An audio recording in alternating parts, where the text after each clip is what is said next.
I would like to call this half an ordinance meeting to order. Madam Chairman, I'm going to ask for a modification in the order of events or order of items on the agenda. Our town treasurer, Brittany Harris, is here, and she has an item on the agenda, and it's actually shown as the next to last item on the agenda. Last two, excuse me, customer service policy and delinquent tax collection policy. And Brittany has a child at home, but I asked her to be here tonight. Can we let her go first so she can go?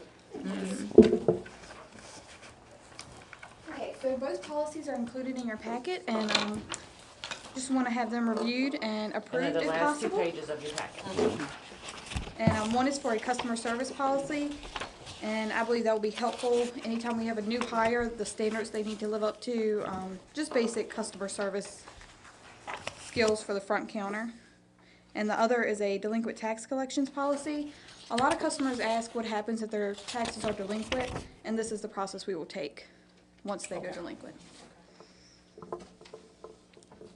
Is this what we're doing now, or is this any different than what we're doing now? No, this is what we do now. We're just writing it down. Right, so if a customer calls or they want a copy of what our steps are, if they are delinquent in their taxes, we can give them this. Okay, all right, sounds good. I don't know if you've had much time to look at those, or if you have a recommendation for council. I don't think the world is gonna stop turning on its ear if we don't have these recommended for approval, but if the committee's comfortable with them, I think Brittany's looking for a recommendation to take to council. So I recommend that we approve. Well, may I offer one suggestion about answering the phone? It'd be nice if when the girls answer the phone to say who they are Okay. and ask who they're speaking to, and just be pleasant and how may I direct your call? Okay. And let them know who they are, in a friendly tone. I spoke with Nikki the other day and said, hey, introduce your name and call down here. So, yeah, anything you can do. Sounds good. Make you feel good too when you do it. Yeah. And is there a second to, I'll second. okay. And all are in favor? Aye. And you're all in favor, do you wanna include in there? I can modify that. Yeah. part She'll, about she'll good. fix that part and we'll have that ready for when council votes on it. Is that good? Okay. Okay. for me. Sounds good. Thanks, Madam Okay, Treasurer. thank It's been a you. pleasure doing business with you. Tell Dakota I said, hey. Tax woman. Daughter's name is Dakota.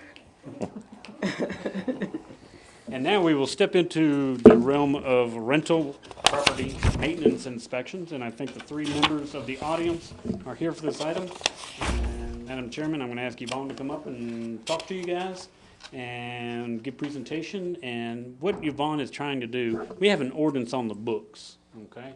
But we're trying to codify how we're going to do this thing, okay? Exactly how many inspections, when they're going to be inspected, so landlords know, property managers know, and we would be looking for an adoption of these policies that she has at the February meeting of council with the actual starting date for enforcement of March 1st. Dina's here, who'll be doing the inspections, who's the county building official, and Yvonne will explain to you, because this is not going to be without complaint, I promise.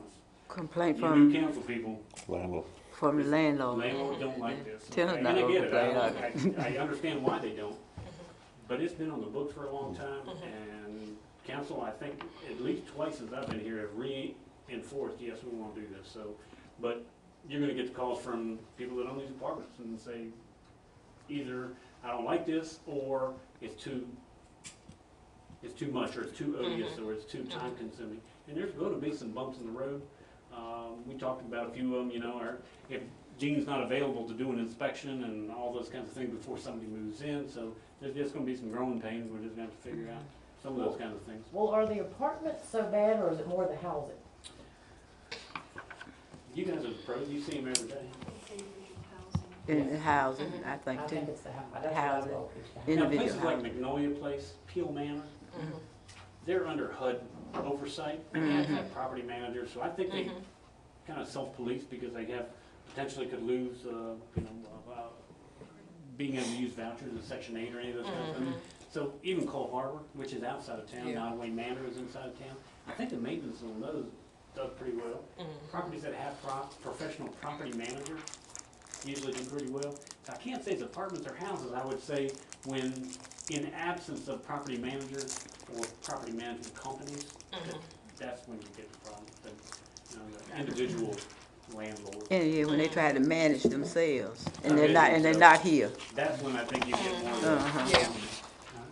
because they don't want to pay anybody to manage. Give you something. Well, they don't. That's true. Thank you. The documents that you all had received prior to this meeting, wanted to give you an idea of what we were working on in preparation. What you just received today is like the second draft of our draft documents. So I just would like to just talk about it, and if you have any question for me based off of what you've seen, because like Phyllis said, we would like to try to at least get this part approved by council for the February meeting. So the first one is this maintenance registration form. This will go to the landlords, and we will be requesting all landlords to fill this out. That way we can create our own database of who the rental properties are in Blackstone, who owns the properties, and be able to communicate to our landlords when needed. So this is going to help us to do that. The document that showed as the procedures, pretty much this was to try to help come up with the process and our policy for the town on how we would go about our inspections. That first paragraph has changed a lot from the one that I submitted to you all initially, because what we want to be able to do is inspect the vacant homes, and that first inspection is the inspection where the landlords would get charged the $50 fee for the inspection. And upon approval of passing the inspection, those properties would not get inspected again for another 3 years unless there was a call-in in reference to it. So, and that would begin our process. So currently, with the town, we have a box now where I'll be receiving a copy of the leases. So that way I'll know, because we need to know when people are moving in and moving out as well.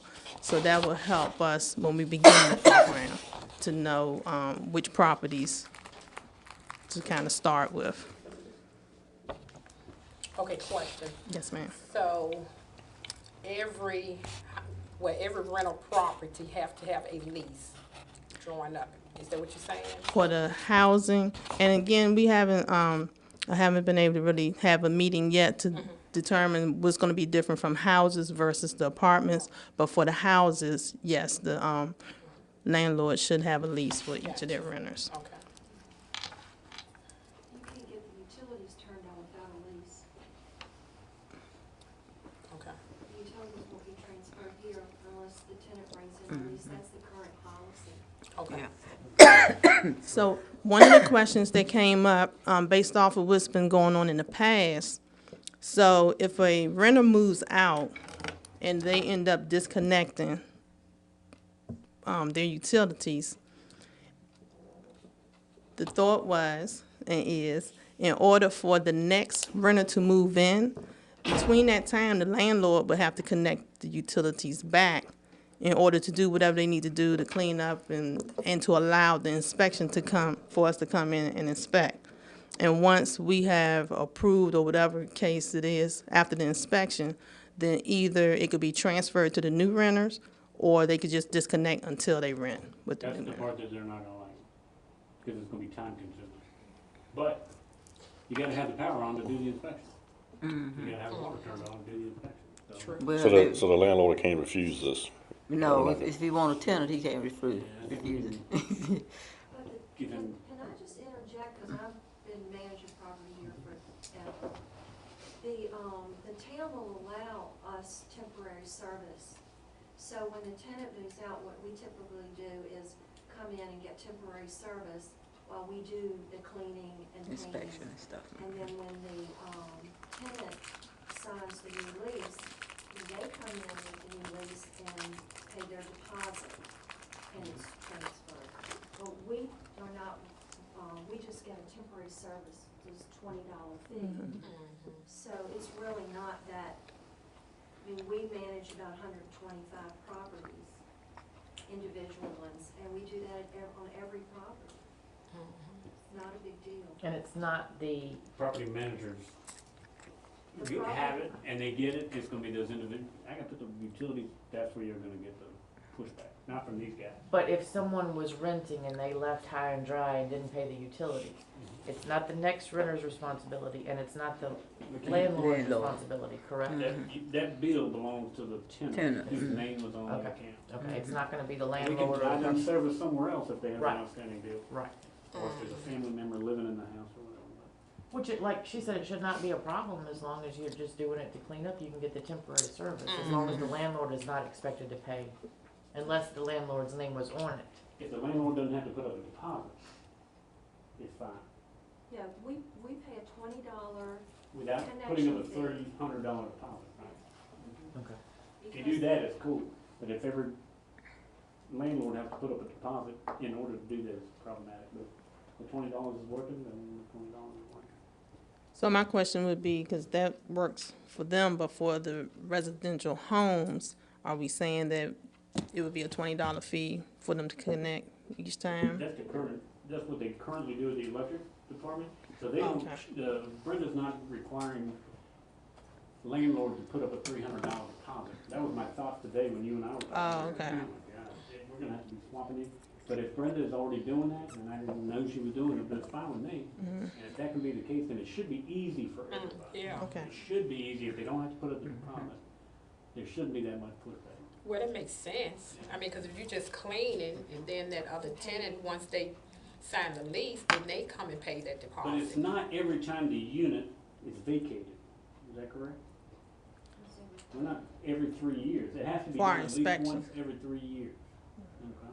So we're not talking about every time somebody moves, that's the saving rate. Are What- you adopting the, But it is, if This- if they've got to Right. clean up the place. Right. somebody That left part, it a mess, yes. it His is gonna be inspection every is time, different. Right, We do it every time, but it's, I mean, it doesn't have to be inspected. right. Okay, Right, they're doing the gotcha, temporary okay. service if Yeah, somebody. yeah, but That that's would not have to to- be inspector, deemed. Okay. Right. have y'all determined whether or not you're adopting the maintenance code the way it is, or y'all taking it line per line, or, because the maintenance code is 4 years? So the plan is, we're gonna talk about it here in a little bit. It's on the agenda. The other question I've got is the original thing about you're sending it to all the landlords. Do you know which houses are being rented, or are you gonna send it to every single house?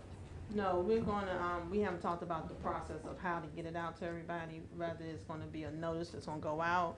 We're gonna have another, public hearing meeting and invite all landlords to come out, Okay. so that'll start it. And our utility people know which ones are rented because they have to present a lease. If they're a tenant, they have to present a lease to get the utilities. We're gonna know as of this date on, we might not have them all from, yeah. So is we gonna stick with that 3-year or the 4-year that he's talking about?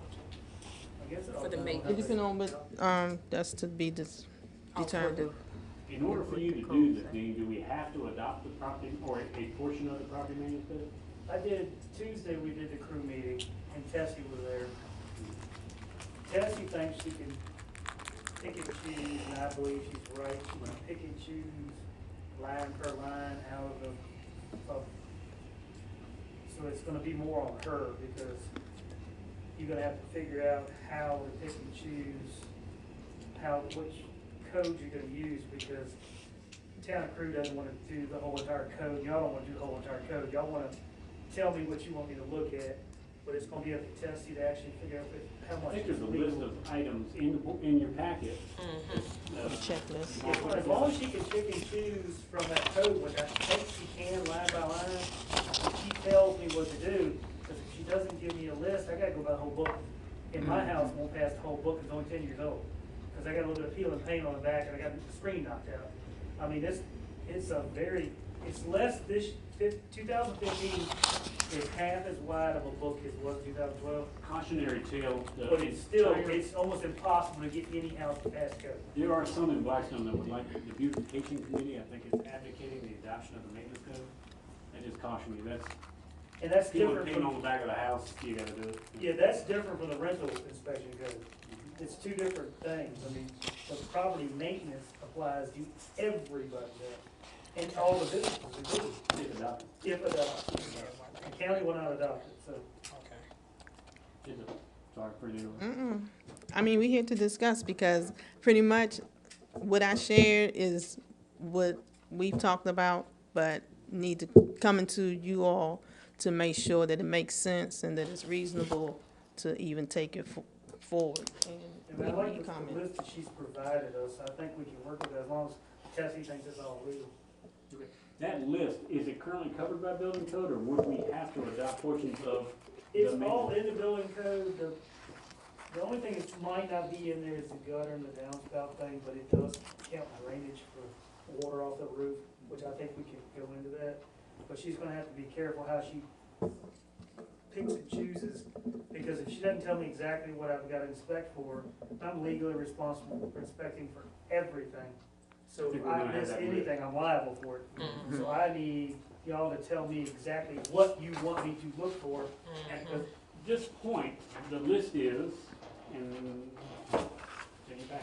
Yeah, that's what we're And there are codes for every one of those, it's just the degree of which you want. The way the code's written is, if the house was built 1936, it's going to be the exact same condition it was 1936, it needs to work.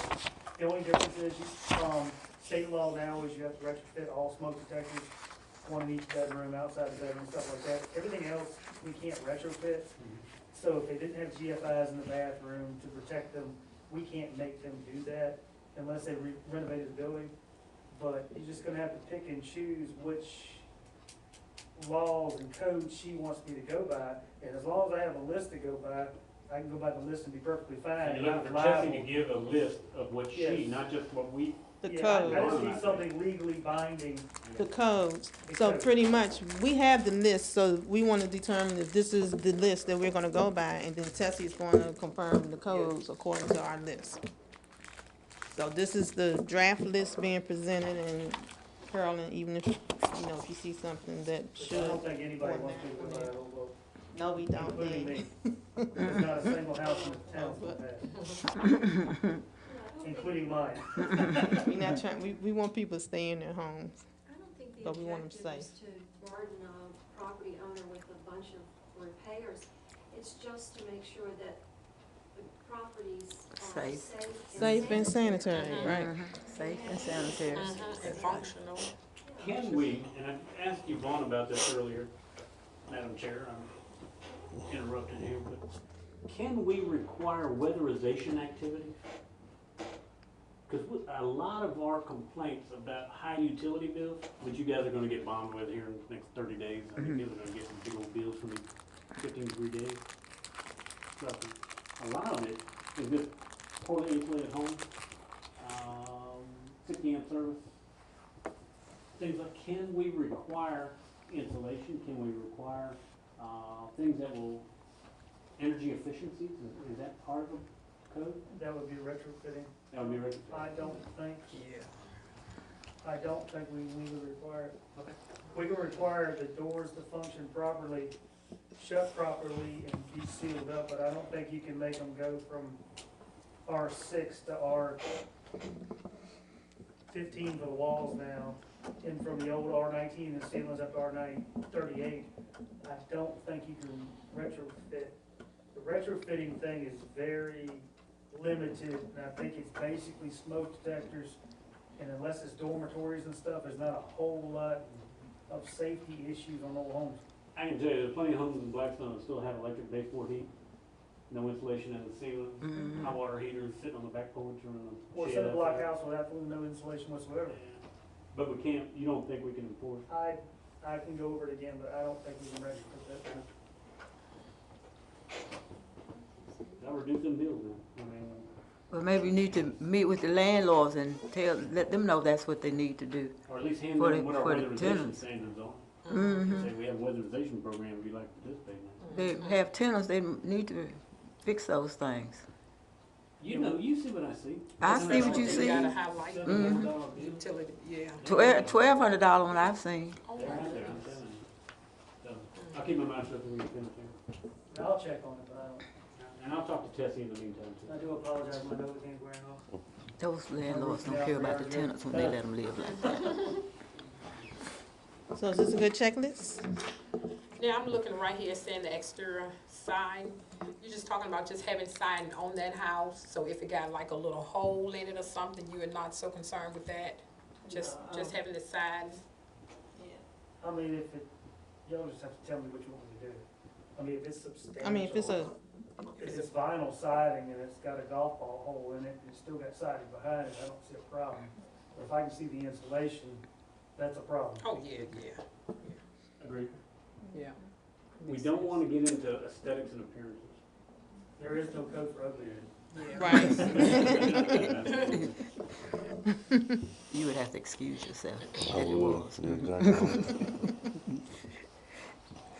So, okay, Let's start there and see what. start here, okay. And, going back to the procedures, Dean is gonna help me to confirm which code, on the code books to make sure we have the highlights corrected as well. One question we did have is in reference to number 9 on page 2.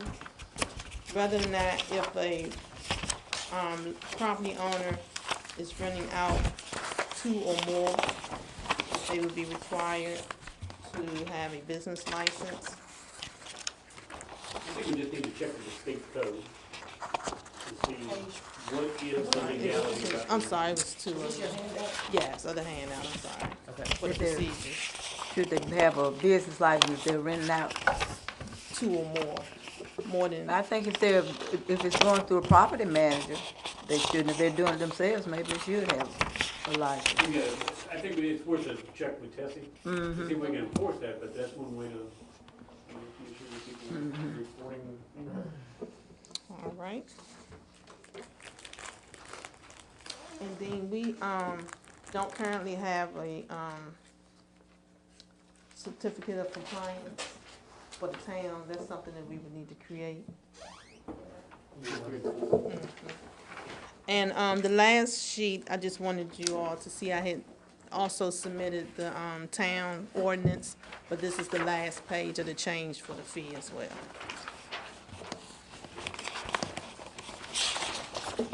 That's all I had. Yes, ma'am. Suggestions for the checklist. I think, vegetable mold should be added. Insects and pests, rodent infestations and things like that. It's They're visible. Visible, Right. yeah, visible, water leaks are a big, thing that tenants fail to, report.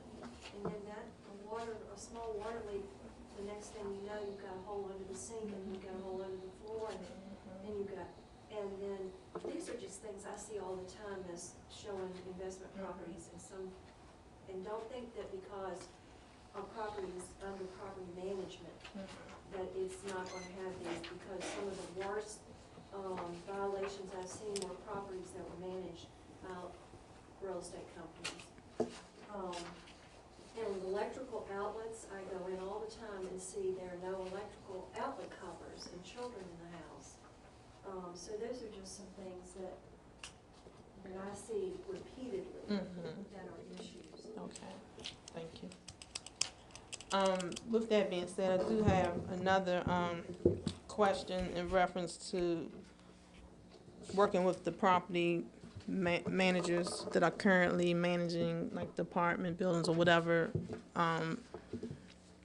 housing they may be managing now, instead of the town, to be able to work together and see if some kind of way maybe we can just get a report, whatever the report is that's already been done, and just submit that to the town so we could just have it on record. Because if they're already doing the inspections, those would be locations that we know we don't have to necessarily go in and repeat what they've already done.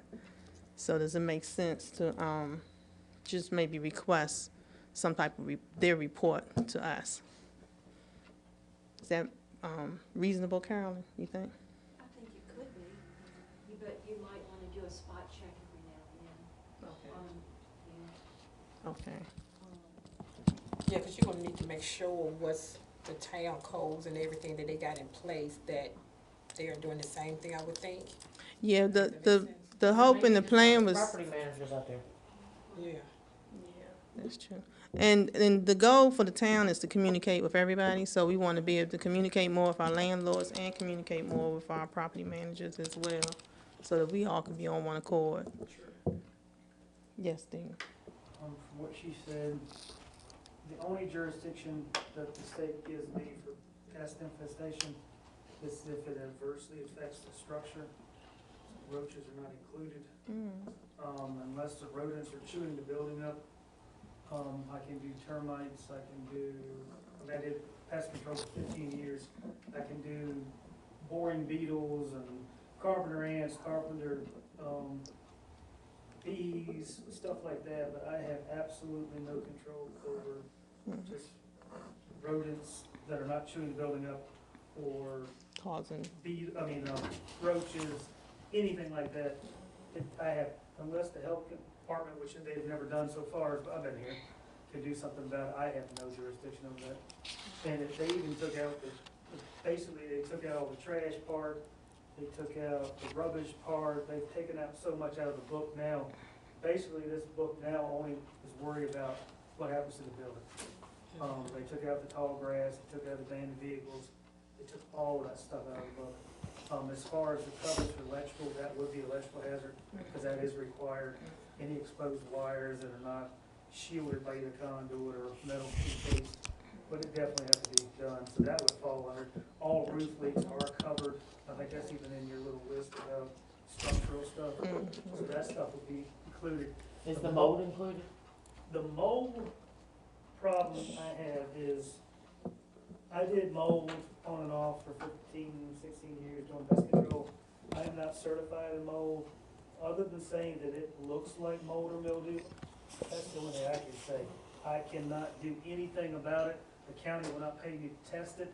So somebody, unless they test it and tells me exactly what it is, I have no jurisdiction over that. I can't tell them if it's mold, mildew, or somebody spray painted brown on the wall. Because I can tell them if it's wet and it looks like mold, but I have no jurisdiction whatsoever for mold. They would have to actually get somebody in there to actually, either the tenant test it or somebody that's going to test it. Well, can Noel test that? Yeah.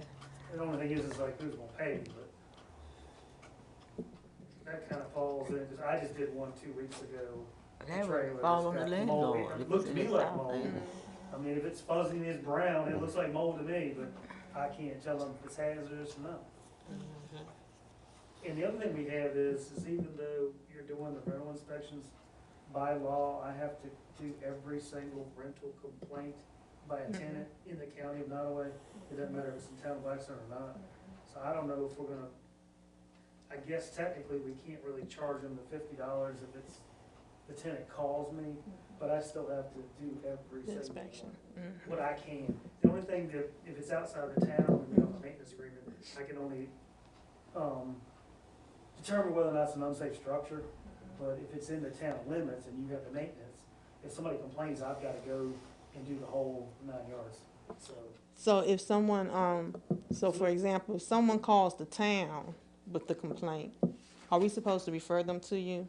Okay, I mean, by law, it says I shall okay, investigate every single tenant complaint. okay. So that answers that question that we don't So I have. have, I basically have no choice. Okay, that's good to know. And I've been doing a lot of them in the county, and some of them are absolutely horrible. I can imagine. Okay, thank you. So our next step, pretty much, is to make the changes that's been recommended tonight and then to take, Yeah, get with Tessie and find these pieces of the maintenance code that we may need to adopt. In addition, to find out a little bit more about the mold house. Can it just be noted in the inspection as a apparent mold? Because I do think it is an issue. My experience with mold is limited. We had it at the courthouse. I had an issue at the courthouse with one of the clerks, and I understand there's different types of mold. Some are not nearly as noxious as others, but there are some that are terribly noxious and some that are less so. So now, will this information that she's supposed to gather, will that be in the January council packet? Not for approval, but for council to be reviewing? That's whether she has it done by Okay. next week or something. You need Because if you want it adopted in February, they're gonna need advance time to look over all this stuff, right? So February, we hope, is gonna be the adoption time. Right. We would have to have a public hearing for the maintenance code issues, those kinds of things. We need to get that adopted, so that's why we can't do it in January, just Right. too quick. So February council meeting would be the earliest that we could do it. and we just Yeah, have to, we can meet again if change. somebody wants to go back So over. I'm not saying that they need to, I'm just saying council, the whole council, if you want them to vote in February, they're gonna need all of this in advance, I think, to review it. We try to make sure it's in the packet at a minimum. And I think you're gonna have another, meeting with the landlord, at least one more. yes. The thing that's gonna take the longest probably would be us allowing Tessa the time that she, And you can't tell, we're feeling our way through this thing. So do you think we will have enough time by February? If we still gotta you will have to get with Tessie? I don't think it's going, unless I'm not Tessie's working understanding. with the town of Crew too, for exact same thing. Yeah, so she may already have enough information on some of it that she's not starting from I don't scratch. get a whole lot from her, so I have no clue. But as far, I think I could put in there that, it appears to be mold, but I can't say whether or not it is or not. No mildew, well, there's a stain on the ceiling. And I can't tell you if it's bad mold or. Yeah, so I don't know if y'all wanna adopt something else, if it does appear to be mold, to require them to have it tested. Cause the tenant's not gonna pay for it to get tested. No, but it's It big. shouldn't be. Well, we can't do it. That'll be almost every house in town. Yeah. The health department might have resolved everything. Well, you're getting into a lot because almost every house in town's got some sort of mold in it somewhere. Yeah, I was getting ready to say the same thing. Now, if it's overriding the structure, then that's one thing, but if it's just a spot here and a spot there, I think you just, And you're gonna find it's in every building in this town. Yeah. So, Ms. Davis and Ms. Thompson, do y'all feel this is a good idea? Are you Yeah. glad that the town is doing this? Mm-hmm, yeah. I've been on this for how many years? 10 years. It's good. It's good. The mold there can be a particle test done in a house to determine if there's a certain percentage of particles in the air that are dangerous. And if a house is deemed to have dangerous mold, then the law requires the landlord to remove that tenant Mm-hmm. and find them a place to live And they have to pay for it too. until it's remediated. Mm-hmm. Like the particle test would have to prove that it was, but, I've been in houses and walked in the bedroom and there's mold from the, black mold from the ceiling to the. You get a water leak, you're gonna get it. People living there. I just don't think I have any jurisdiction whatsoever. As far as I know, it's not in this book.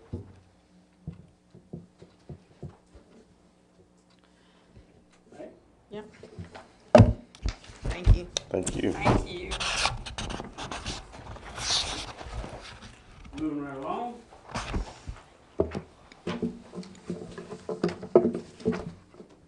Preparing food downtown. Hold on. Are you gonna talk about the second one? You want to make a recommendation for that? Second item, property maintenance. No, we need Tessie to tell us what section she needs to pick. No, that's the rental property. That is what Ms. Colburn was asking about. Right, that's the property maintenance code, same thing that he's talking about. So we'll bring back to you on the rental maintenance, the section feels like we need to adopt, and we can come back to it. I implore you to think very closely about exterior and aesthetics and all those kinds of things, and paint peeling and all the above. Otherwise, it's really going to be involved with everybody's property. And that's owners and renters. That's everybody in town. So anybody that has peel and paint, we're going to be writing letters and stuff to them. Think through You don't that. include commercial. I think that's. Think through that. That can be really noxious. But some people in town think it's a good idea. And but what I'm afraid of is there'll be a series of anonymous complaints. Not every idea is a good one. Exactly. I was- Not every idea is a good one. I don't mind doing the rental thing, that's cool, but I think if we just get to be so much of a police force riding around and telling folks to clean up the yards and stuff. It could be the clerk or some of the council members that get these, and we don't want that. So let me get The county has tested, so far refused to do it. because the county hasn't adopted it, they don't knock down like abandoned buildings or old buildings. If you ever go on South Main like you're going to Cambridge, there's a house over there and the roof is completely collapsed, it's about the fourth or fifth one down from 46. In the county, I asked Ryan, I said, man, what are you doing? That's right at the entrance of town, man. What can you do? And we don't do that. We haven't adopted it. We have special ordinances in our books about abandoned buildings that we do enforce. Think about the property maintenance. And I'll get Tessie to tell us what she needs, because I think, like you said, she's already done it for crew. And I'm sure whatever we do and whatever crew do are going to be very similar. Cooking. Oh, and I will address, there's some pictures in here that were sent to you about the property maintenance. We have the houses, you know, that's peeling paint, but those sidewalks, those are all gone. We've replaced all those. That was that High Street sidewalk that has now been replaced. Cooking downtown. So you know, we had quite a long and lengthy discussion about itinerant merchants. People call them peddlers, we call them itinerant merchants is what we call it in our ordinance. An itinerant merchant is someone that doesn't have a particular permanent site. Food truck, a guy walking around selling encyclopedias. You don't see as much of it as you used to. Even back in the early 90s, man, there were people going around trying to sell magazine subscriptions and doing all kinds of stuff. So I think the merchants in the town had put together an itinerant merchant's license requirement, which is much more odious than just a business license. If you're just going to set up shop for a day or two, the minimum you can pay is $500 a year up front. You don't pay on your sales. You pay $500 up front, and you have to provide the town with a surety bond. So if someone has a claim against you for selling them a bad magazine subscription, then you take off. There's actually an insurance policy that people can make claims against. Okay? So that's itinerant merchants. In addition, on itinerant merchants, the town council had voted not to allow itinerant merchants in the historic business district. I'm going to tell you what the boundaries are, basically downtown, okay? And that was because you didn't want people just pulling up a food truck on Main Street in front of Farmer's Food and hanging a shingle. So they chose to use the boundaries of the historic business district that itinerant merchants can't set up in there, okay? And that they cannot set up on town-owned property, parking lots, roadworks, all that kind of stuff, okay? They can drive down the street and sell ice cream, but they can't pull over at town hall in our back parking lot and start selling ice cream, all right? This question that we have before us is more in line with people who come downtown and cook stew, cook Boston butts, do all those kinds of things. The state code does not allow us to collect taxes from 401c3 or nonprofit groups, churches, all that kind of stuff, because they're entitled to 4 non-taxable. They're entitled to 4 times a year that they can do that kind of stuff. Okay. The question is, itinerant merchants are not allowed downtown, and I think Barbara, there were some other council people who had a question. But does that allow people to come and set up a cooker and sell Boston butts downtown? We've never told them that. But Especially should. when the smoke is coming in your business. Hmm? The smoke is coming in your business, your place smell like ham Does it make you hocks. hungry? It make me hungry, make me mad. So that is the question that was given to the Health and Ordinance Committee. Should the same rules as those apply to itinerant merchants apply towards nonprofits? And most of that is for nonprofit. Now, some of it's not. Some of it's not. But a lot of times it's a Rotary Club. making stew. A lot of the times it's, you know, the band boosters selling whatever they're selling, so. Or hunt clubs. Or hunt club. But now, are you saying just in this district and like the itinerant merchants? Because there are some that do outside of that too, are you? I think the question is in the historic business district, because itinerant merchants are allowed to operate outside of the historic business district. So the question is, should we say that nonprofits, churches, hunt clubs, all those kind of people that do them, and I think we can answer the question, if somebody's doing it for profit, that's an itinerant merchant. Yeah. You're not supposed, if it's for profit, you're not supposed to do it in the historic district. I think we can all get along and say that. But it's these nonprofits, and I think the smoke can be noxious, and that was the question that was posed, and that's what they've asked you. There's not a simple solution to it. We don't get that many. They used to make stews down there at the across from Barber's place pretty often. I think it's not as common as it used to be. If they were set it's okay, further you get back, it wouldn't bother me. But see, they were set right up there, I guess, so people would know they're there. But if they were set further on back in the parking lot, it wouldn't be so bad for me. Not only does it stink up the place, I'm allergic to smoke. Our church uses its grounds, you know, it's kind of centralized in town, and think about that if you'd like to make it on the same par and not allow it in the historic business district. And I can get you boundary lines and all that sort of thing. And town-owned property or not? And town-owned property. Now, again, Rec Association does fundraising and all those kinds of things, so there's always an exception to everything. But think through that if you'd like to make those parallel. And there have been complaints by merchants downtown about smoke and the smell of stew and all those kinds of things. It's more the smell of stew, because most of them cook with the propane Most of them now. cook with propane now, yeah. I just think you need to do it in a spot to where it's not affecting the Yeah, businesses. maybe that's just not right. do it in the downtown district. Exactly, in the They can do it, downtown. just not in the Yeah. downtown district. So, Mhm. 2015 code for fire, you can actually adopt a requirement that they have a fire safety check on all their cooking equipment. Any commercial grade stuff has to be inspected if it's, to make you can adopt it as a town. I don't know if we want to do that. That's what that was automatically. That's, limit a whole those lot- type a of whole things lot are made from places like Chesterfield that has somebody available to come out and inspect it. Yeah. I want, I It want to Understood. would be the state fire marshal, because we don't have a Yeah. fire marshal. please don't do that. But if you really wanna run them all off, you can do that. No, They run half of us off too. yeah. Think through that. Think about it, because I think there are people that say, hey, it's too much smoke, or it's too much smell, or it's too much of these things. I mean, I don't just have any. them not do it in the historic district, Yeah. Yeah, just, I'm not do what? in the historic Business district. district? yeah. I would leave the town-owned property maybe alone. If somebody wanted to cook a stew at the Sea Park grounds, Yeah. Yeah, that's something not like that, right they're gonna have to downtown. get permission from the town. Yeah, that Or would if they be wanna good, cook in the yeah. town square. Is it really bad to do it in the town square if it's up on the stage and away from everybody? I think that should be a stipulation if it's done there to be away from the sidewalk, like where the stage is. But the town, Shores Tavern is in the historic business district, as the Armory is. Well, the restaurants might not want them cooking near them.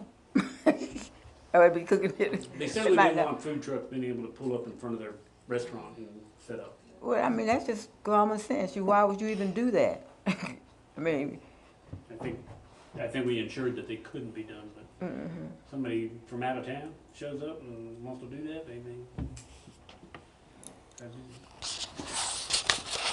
I leave that in your capable hands. I don't know if I have a great recommendation. Everybody wants to get along with the churches and want to get along with the Methodist men and get along with everybody. But itinerant merchants, the town's ordinance do not permit them to set up inside the historic business district.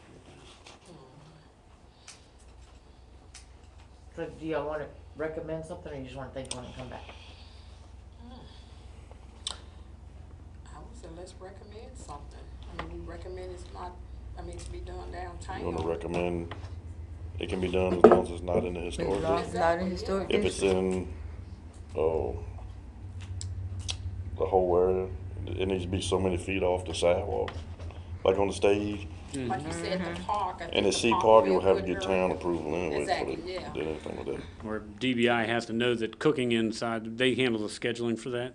Right. And we can sit down and come up with something that can work for them. do it in the historic business district now, and then maybe we can come back and try to figure out a setback if we have an individual circumstance about the town square. Ultimately, it's gonna come up. Someone's gonna wanna make a stew over there. And or Schwartz Tavern, some group is gonna wanna do something over Schwartz Tavern. And that would be a town-owned property, so it would have to be permitted by a town or by DBI. So if you just use that as the broad general, I think you cover it, and then the town can deal with on-town property. There's a full council.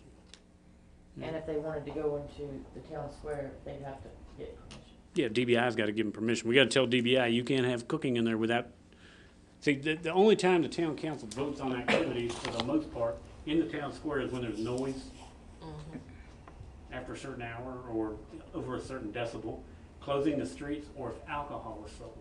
Any alcohol-related events have to come through town council. Otherwise, if somebody wants to have a Zumba class, and they have them periodically, there's little Christmas stuff goes on, that's all handled through DBI. So we just need to make sure that they don't tell folks, yeah, you can sit up and start cooking ribs over there. That has to come through town council, just like, I think it should come to town council, just like alcoholic activities, or alcoholic beverage activities, or something like that. So that if they make the motion to do historic business district from Classic Grill to Pizza Hut to the old Pizza Hut, then that solves it. People know they can't cook in the town square or, right? Do you agree with that? Just do the historic business district. I'll make a motion to do the historic district. Second motion. All in favor? Aye. All right. 911 addresses and house numbers. We have been contacted by Nottaway County, and they have provided us 2 or 3 instances, specifically on MacArthur Drive, Hardy Street, and Ridge Road and Maple Lane, where the addressing is not in sync. If you ever go down Ridge Road, it's, 27, 28, 29, 30, 30. Typical addressing, so you know, is on the right-hand side of the road. We have a grid in the town. The center of town for our addressing is the corner of Broad and Main, and then from Spencer Druid. Okay? Anything north of that is North Main Street, and anything south of that is South Main Street. As you radiate from that point in any direction, okay, even numbers should be on your right. And if I'm going up North Main Street, that'll be everybody on your side of Main Street. It'll be even numbers. Gene's service shop should have an odd number. But it's the opposite if I'm going to Food Line. Okay? The even numbers should be on the right-hand side going to Food Line down 10th Street. Okay? That's how it's supposed to be done. All right? And we have some anomalies. Ridge Road is just 27. It doesn't matter even or odd, but it was done probably back in the 40s or the early 50s, I guess, whenever Pickett Court and all those houses were built down there. The county had pointed it out to us, and I don't know if y'all want to dive into changing a bunch of addresses. Everybody understands Ridge Road and Maple Lane. There is an anomaly there on MacArthur Drive. If you look at it, there's 2 houses on the right-hand side of the road, MacArthur Drive, behind Pickett Court, and one's an odd number and one's an even number. Which is this one right here. So when we have instances like we had a couple of months ago where we had a individual that built a duplex, who assigns the address, the numerics for that? Okay. I do, and the county doesn't in the county, but we do it inside the town limits. And it's pretty simple. I mean, if this is 216, and it's a lot next door, and it's not big enough to be divided, logically you make it 218. But if it's a little bit larger lot, or you think at some point could be subdivided in smaller pieces, then you say, well, 216, and I'll make the next one 220, and that'll give me room if I need a little space in there. So how will we go about, I mean, being in law enforcement, I know how important it is to have the numbers correct on the, but I remember years ago when it changed. We did it when I We was did it, years and ago. if I'm not mistaken, it was a little nightmare then. And we gave every household in the town of Blackstone a little numbers. If you Right. remember, we handed those out. But only what, like 60% of them put them up? And a lot of people still haven't put them up, yeah. So how, I mean, how are you gonna change things now as opposed to then? Any recommendations?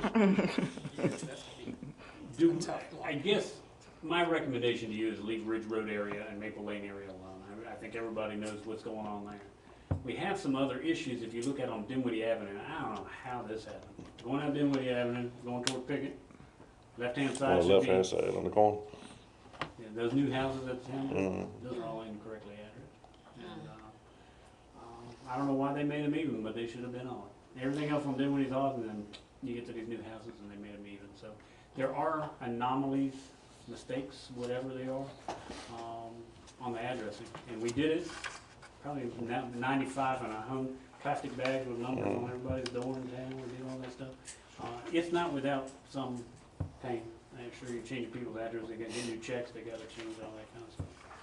So it's not to be taken lightly, but the county wanted to know, what would you like to do, Phil? And I do think Dinwiddie Avenue was a problem. That was the town's. So the outright county's bringing up the problem. I know the county, when I worked for the sheriff's office, if somebody had a 911 marker that was mowed down by the VDOT tractor or whatever, they would go out and replace it. That's my job. You do the address markers? I have to go collect them all, and then most of the time I end up making them, and somebody else puts them up.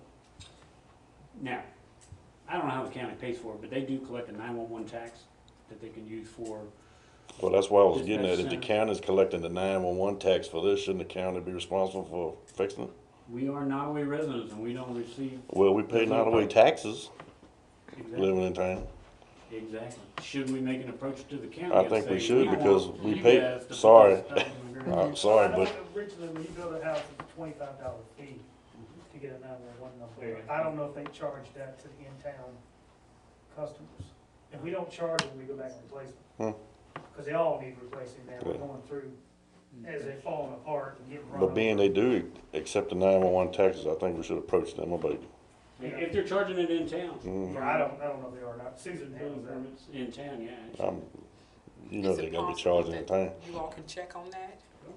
Talk to Ronnie tomorrow, make him mad. Well, we have the ordinance on the books for house numbers that people are supposed to have it, and I've And they're had, supposed to be a certain size, so we can read it. Yeah, Yeah. you can't just put the little bitty ones well, on the house and, this ordinance says 50 must be feet at from the least road. 3 inches high. What is 3 inches? That's 3, okay. Because I remember David Patterson was in here saying when he's delivering pizzas, you can't see them from the road, or they need to be reflective, or something If like that's that. something the Like town would every like other to. house has So- one on it to begin with. Huh? I was down there looking this morning in South Main, trying to find 810, and it's like every other house, you can find them. So we just wanna know maybe if you want the letters bigger, if they need to be reflective, because we could do something with Well, the I would- ordinance here, but we have something on the books right. about you I would have to say have certainly it. reflective, cause I don't, that's an issue at nighttime when you got your spotlight trying to Problem find a with house. Is, even if they're posted and the lighting on the house, you still can't see that. Can't see it. And nobody puts them in the same place. So, do we wanna start maybe even looking at putting those stops in the ground, whether the county participates or not? Is That's that something? actually in the maintenance ordinance, that they're supposed to have the houses, it's in here. We've got it on a town ordinance that they're I mean, supposed you to be wanna- displayed. I mean, it is in here, I think it's 4 inches in here, 3.5 to 4. Well, this is back from 1997. What are they made out of? I mean, same material that they are in the county? Ours are made of fiberglass with reflective tape, and even the ones that have the mold growing on now, you can actually still see them at nighttime when it reflects. And those are by the road, those aren't up on the porch. And one of the guys on the electric department that does the work orders and whatever, he has been making a list of all the addresses, all the houses that do not have any addresses on them at all. So we were thinking, you know, we could send this ordinance and let people know how you've got, and it would go to the actual property owner, because it might be rental properties. But before we send it, do we wanna decide something else on what it needs to look like? Or does the county wanna provide, or the town wanna provide? Let's hold off or we send it to see what the county I'll go to is the willing to county do. and say, Yeah, all let's, right, Because if they're getting the taxes, then that should be, Well, There you know, shouldn't be any when you problem. get your phone bill, you have a 911 tax on it. And it can be used for dispatch centers and all that kind of stuff. You look at your bill, there's a line item for that tax. But what Dean was saying also is everybody pays $25 when they get a building permit for a new house, Dean? Yes. For a new house. And I don't know if they charge that to the town. It's just a one-time fee. But that 911 fee, it's sizable. In Amelia County, we collected probably $60,000, $70,000 a year just off phone bills. specifically off of city phone. And if you look at your bill, there's a little line in there, tax, and it's included in that. And if we can use that, or if the county's receiving that now, we'd like our folks to know. Absolutely. Because we're county residents, we pay county taxes every year. And we'll come back and talk about it, because it's an upheaval for folks to change their address, especially the town was goobered and given wrong addresses back 10 years ago, and, So what, would it be like those, is it 5 houses probably right there in the? Marta, yeah, 4. 4, No, it's all of them in that whole subdivision. So this whole, The whole block is incorrect. The ones on Main Street, the ones on F In Street. Wheaton? okay. How about the trailer, Where the trails used to be. what it used to be? Those houses are incorrect. Castle's Trailer Park is what it was called, right? It was Castle's Trailer Park. Okay. They have changed this, it says, 304.3 premises identification, address, numbers of buildings shall be maintained when required by the applicable building code or required by an ordinance. So required you by could ordinance. add that into the rental thing and make them do it. We can put that in the, Yeah, you can put that in there, there you go. because it's in the book. At least we'll get No the longer rentals. tells you how big they gotta be, but that could be your ordinance. I'll check with Ronnie, see what we can come up with. It's probably gonna be an unfavorable response, but I will, see what he has to say for himself. All right? So what do you wanna do about the addresses? I think we wait until we figure out, are we gonna try to get into the process where everybody gets one to put in the yard and the And then we town could change it then. keeps up with it and charges fees or collects money from the county or the county handles it?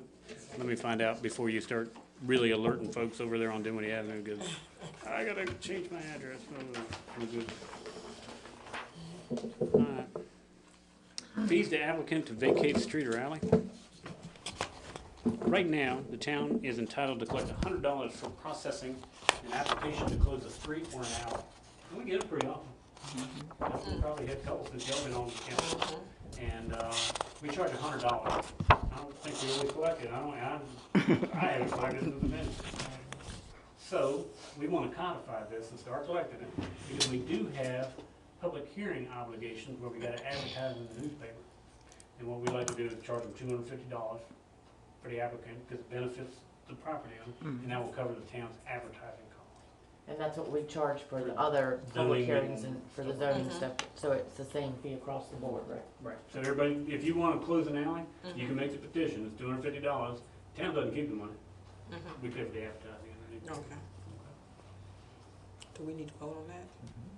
Now, the one thing, it is consistent with planning commission, but I just caution you if somebody brings it up, we don't go to planning commission with street closures or anything like that, it's just council, so the only public notices are sent out for town council, so it's half as many advertisements, unless you guys choose to use a street advisory. There's a street committee that you can appoint, a viewers committee, where you can go and look at these things if you choose to do that, and those would be public meetings. So it's $250 to advertise that in the Courier Record. Gee, I've never done it twice. The county went up to 400. Because they said they were charging 2, was not paying for it. Just to advertise two times, I think in both papers, was well over $200. Well, they advertise in the Korean Blackstone paper when they do their stuff. What we do, and if you look at it, I don't even know, because we do planning commission, 2 advertisements, the town council, 2 advertisements. So if Must be there's in 4 the times paper. it goes in the paper, Oh, wow. I would still say the 250 could be a little shaky as well. Yes. depending on how late It went from 100 to 250. No, this is just because in the previous council, they voted to make everything $250 for the to cover Oh, okay. advertising fees.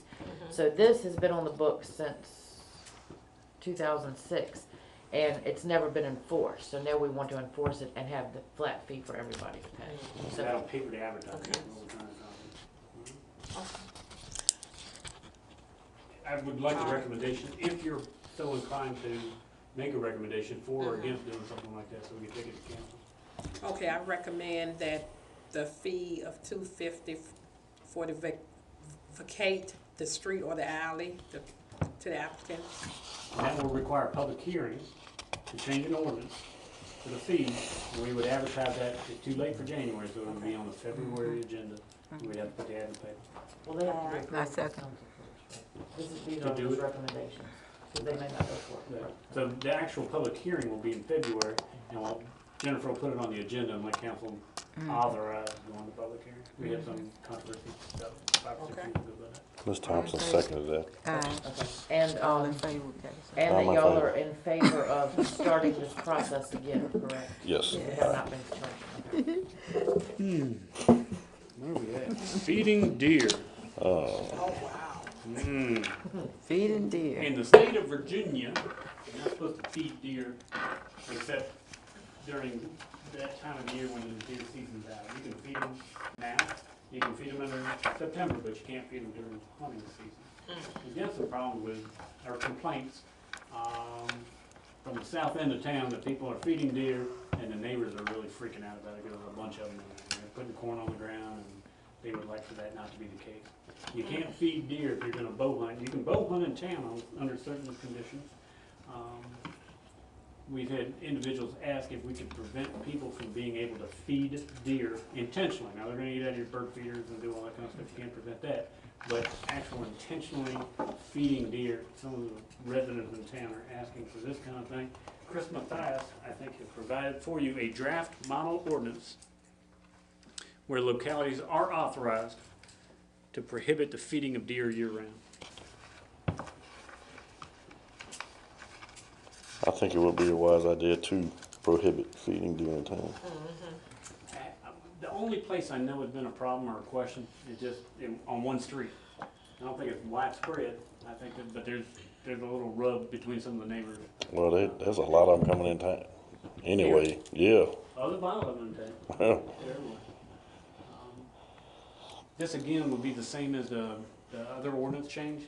We would go to council in January, but the public hearing would not be held for any kind of modification like this until the February meeting.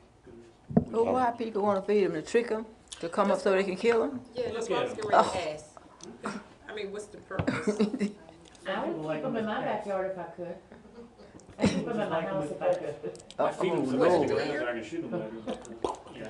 I'll make a motion, we recommend the prohibition of feeding deer in town limits. Second motion.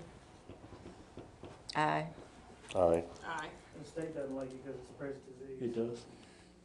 That's how, when deer eat out of the same trough, it's chronic wasting disease and zoophoric hemorrhagic disease and all these other things. Is that a such disease? Zoophoric hemorrhagic disease. You said you had one in your yard? I think it's actually a little bug. I've seen The some deer on the bringing all these bridge. ticks and all the yard too. All right, let's see where we're I at. don't even like deer meat. We're at the end. You're done. You eat it. You are finished, ladies and gentlemen. Everybody said. We're gonna get with Ronnie on the address and I'll get you an answer back and then we'll move forward. Haltingly with the resident, or the rental inspection, but I think it's coming along. It's shaping up and we're getting there and we're all learning together. And now I know that Tessie's really been kind of doing some legal work for crew. We may be able to just piggyback on what she's already done. It sounds good. Cool. Good information. Good. And now you get to adjourn the meeting at 7:05, look like. You adjourn the meeting at 7:08. I'll adjourn the meeting at 7:08. But you need to,